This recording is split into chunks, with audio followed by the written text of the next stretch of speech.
Hello, it's Dan here, Tunnel Lane Model Railways. Just thought I'd do a video update for once, and I just keep banging out photographs all the time. And so sort of what we're up to. So we're into March. It's going to be an absolute bonkers month this month. We have a first of the exhibitions for me this year, at least anyway, for Tunnel Lane and for little Cory in the back there, which will be Abingdon, Abrail, on the 21st of March. Which is also my daughter's birthday, but we won't go there. Oops, sorry, wife. Anyway, so what we've got to do job-wise, right? Okay, so on to Tunnel Lane. First of all, just move the phone around like this. It's easier. So originally this had point seat motors on. I think they're SP1 or 2s. I'm not quite sure. I can't remember the number now. Anyway, absolutely fine. You know, for home purposes, not a problem at all. I found going to shows not always quite reliable, which obviously can get a little bit makes you sweat a little bit when things don't quite go to plan as they should do, especially at exhibitions. So I like things to sort of just work, you know. So I kindly donated a load of these little bad boys, which are the Colbert point motors from DCC Concepts. So we're going to change all those over. So we've got, I think, 8 or 7 or 8 of these to change over in the next sort of week or so. Also adapt the Mimic board to suit these as well. Obviously the gauge master is 16 volt AC and is a 12 volt DC, so we can use the cabling. Just obviously got to swap the power supply over. So not a mass job, just one of those jobs that can take a little while to do. I've also had to order some longer point rods as these are being cut short from the previous layout, so they won't fit mine, which is no biggie, but just another delay, another delay in the job. So there's that one. Obviously layouts, well, to be fair, it's been cut up for quite a long while, so it's a good dust and a good clean off, ready for exhibition. But yeah, so just going to swap over phones and hands. Here we go this way. Right, okay, so the next job with this one is, up until now I've been running cassettes for my fill yard, which are fine. Again, at home, no problem at all. Take it to exhibition, it all goes wrong basically. You can't see enough sometimes to line up the track properly, so you end up sending out wagons derailed, which is never a good thing. You know, sort of ruins the illusion of a railway straight away. So I'm going to build a cassette. I'm going to build a traverse turntable like I've done on Albury, which I'll show you in a minute or two when we get that far. That's the commission. So we're going to build, so that's the plan. Well, hopefully this weekend, if I get a chance to quickly knock a traverse up. It's just going to be easier to sort of send things in and out than say trying to mess around with cassettes and trying to balance it, just sort of turn it around, and it just ends up with a mess. It just doesn't work properly. So that's that one there. So that's that one there. We've also got the feature. The feature for this for Model Rail is coming out in, I think it's May or June. I think it is. It's coming. Yeah, May. I think it's May. Yeah, May. It's coming out in. It's also coming out in their fancy book that they produce each year. So you know, even better still, I suppose, really, and just being in the old magazine as normal. We're in their posh book, so that's quite cool.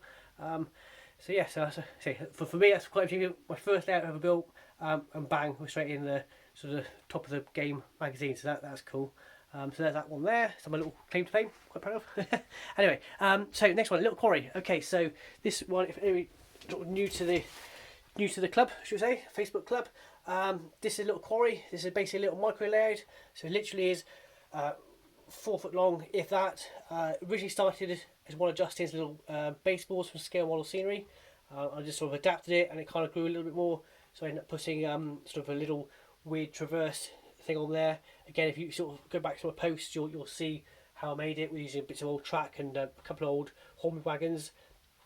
Worked well for what I needed for this purpose, really. So yeah, so there's that one there. So exhibition wise, apart from clean the rails, that's probably about it, really, to be honest with you. It's ready to go. Hasn't really done much since I made it. Haven't had a chance, to be honest with you. This one then is coming out in Model Railway. No, Model Railer. No, it's again. Railway Model even. I get mixed with those two. Railway Modeler magazine in July. So there'll be a full sort of feature with this. So I photographed it. I wrote the article out last week, so that should be quite interesting. So we should have both layouts in both magazines both this year. So that's sort of what I roll. It's like there. So that's that one. Just go back over now. Over here and walk and kill myself at the same time. Okay, so we'll have a look. This is the traverse that I built for Albury. Not finished.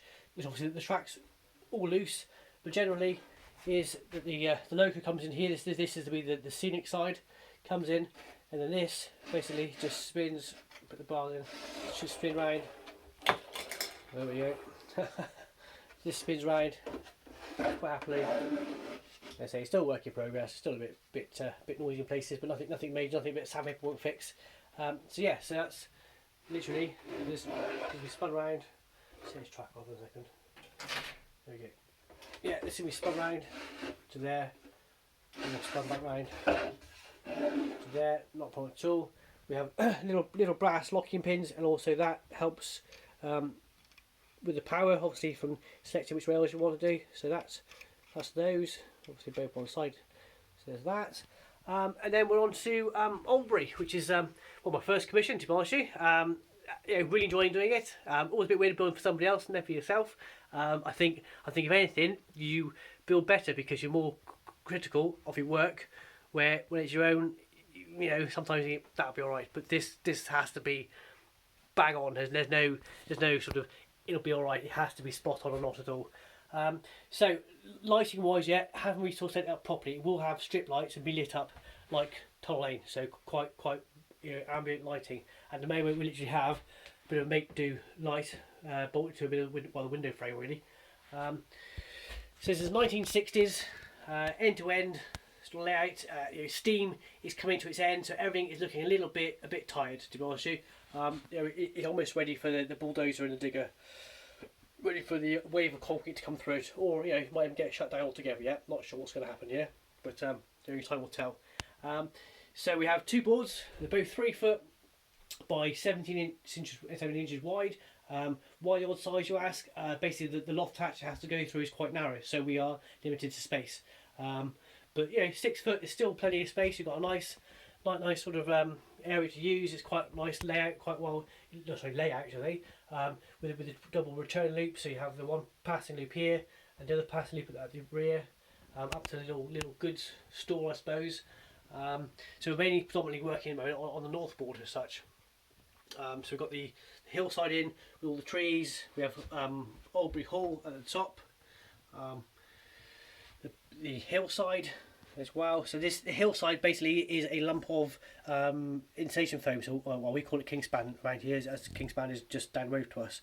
But insulation foam here out of houses, all carved up, painted, weathered.